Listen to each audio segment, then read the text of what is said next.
Paano mo na-spend ng Christmas at New Year mo last year? Saan mo pa na-spend? Sa bahay lang, kasama yung family ko.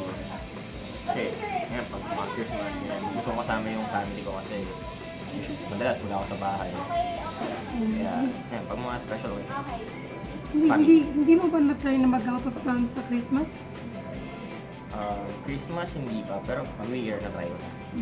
Hindi makakasama kang loved one or some friends? Wala.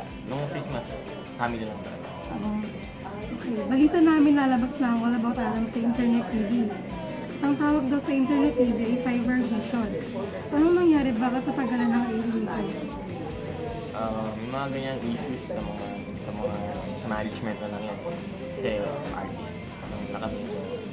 Walang sabihin na sa amin hanggang doon na lang. Okay.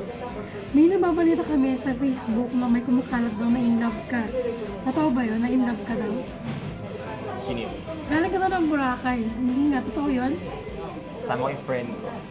Special friend. Special friend talaga. Ano masasabi mo na mas na pang na-shoot ang The Pattern ng co-star mo na si Carla Manalo?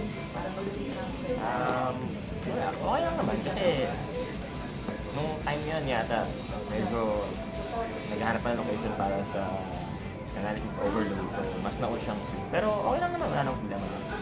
And balita din namin magkakasama kayo ni Carla Manalo sa isang project. Ano masasabi mo dito? Cool. Kasi nasa isang management lang naman kami, so yan. Okay ba ang pagkasama niyo ni Carlo bilang? Okay naman. Hindi mo kami wala namang kung ano ba. Sa United by Fate, ano pa mga mangyayari or mga gigs na ngayon darating yung 25?